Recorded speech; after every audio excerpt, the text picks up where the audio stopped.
Hi everyone, I am Sam Bettens and it has cooled off to a crisp 106 degrees Fahrenheit in the desert, which feels like heaven in July. I am proud to present to you part 2 of the Q&A.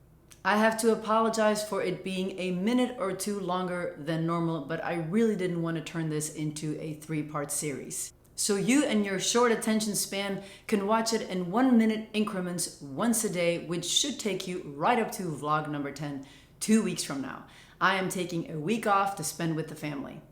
Are you ready for this? Here we go. What do you do when people refuse to call you Sam?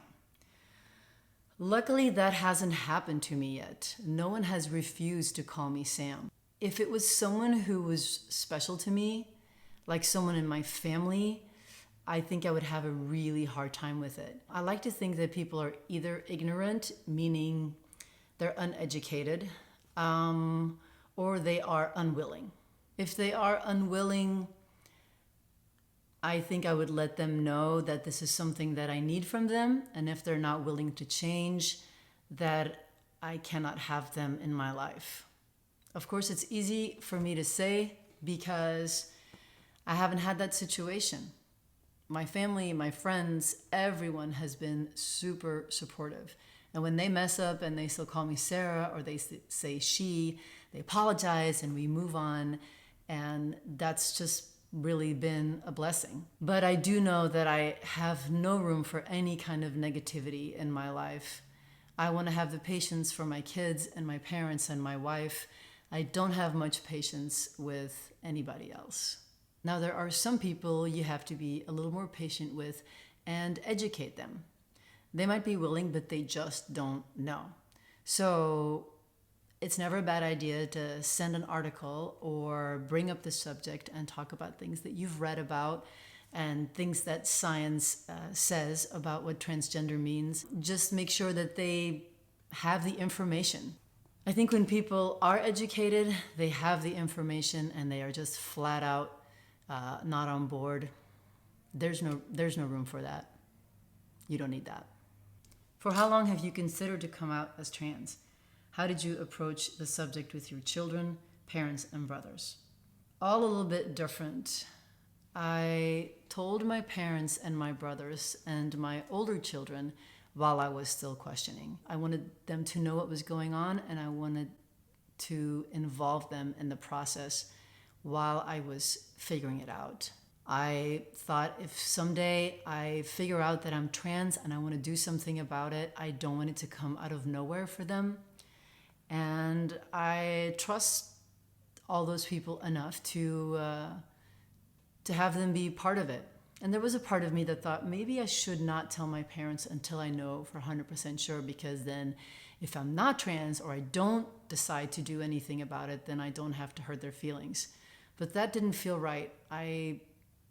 I'm close to my parents, and if my daughter was thinking about something like this or my son was thinking about something like this and they felt like they couldn't talk to me, it would hurt my feelings as a parent. So I felt like my parents deserved to know. Of course, I wanted to talk to my brothers and had great conversations with both of them while I was questioning. Same with my older kids. I wanted to tell them that this was going on so it wouldn't come out of nowhere if I ever decided to act on it. With the little kids, it was different. We introduced the term transgender because we had a transgender friend and they didn't know that he was transgender. So we talked about him and kind of used him a little bit as an example of what transgender means. And actually, after we told them that, I don't remember which one, but one of our kids said like, well, that could be you, right? So they immediately made the connection. Then when I was really sure and when I was ready to share it with the world, we sat them down outside. We didn't make a super big deal about it. We didn't do it in a very dramatic fashion, but we did sit them down and just talked about, we talked about transgender. Do you guys remember what this means? And they did remember. And then we said there's something exciting happening to our family because Mama is going to be Dad because he is transgender. How do you guys feel about that? It was really fun because they loved the idea right away, and they loved the idea of calling me dad. And I think kids have a sense that something feels right. They have less filters and less cultural roadblocks, social roadblocks than grown-ups do. So if it makes sense for them, it's not that hard of a jump. And I really felt that that was the case with our little kids.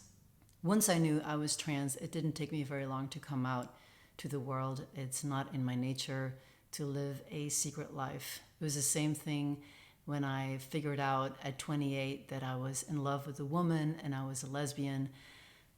I don't think I could have really gone through life for years and years without telling the world about it. That's just not who I am. I don't think I could have done it. Do hormones also have an influence on someone's character or only on their appearance? Do you also notice that your face and voice are changing, and are other changes noticeable in the meantime?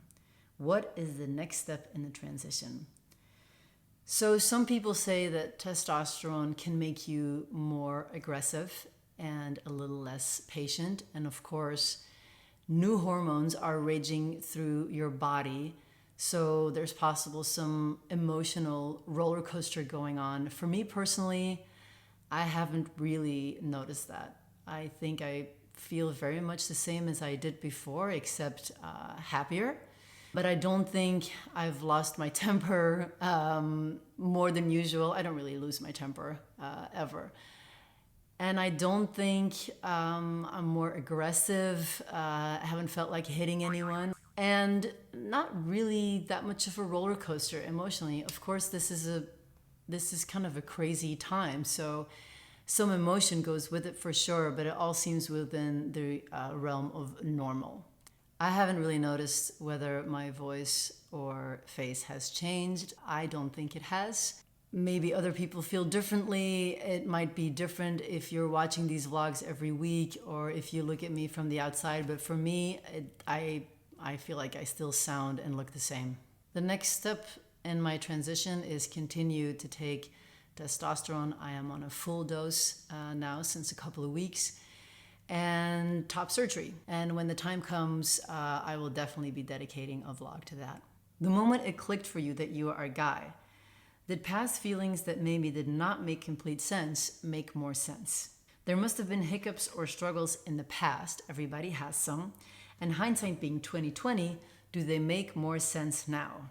And to sneak in a follow-up question that is purely hypothetical, would you wish you realized back then, and would that have changed anything? That is a big and great question. First of all, yes, there are many things in my life that make more sense now. I don't even know where to start. So many moments and thoughts in my teens, in my 20s, in my 30s.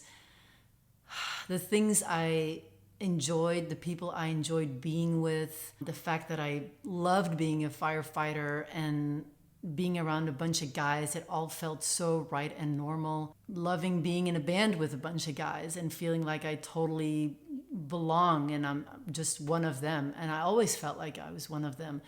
There are so many things from when I was little, wanting to pee standing up, wanting to be like my brothers. I didn't just look up to my brothers, I wanted to be them. That's all stuff that's coming back now that seems so obvious to me. I have no idea if I had been exposed to what transgender means as a teenager, like teenagers are now, if I had known that was an option. Of course, you never know, but I think I would have known back then. Do I wish that it happened?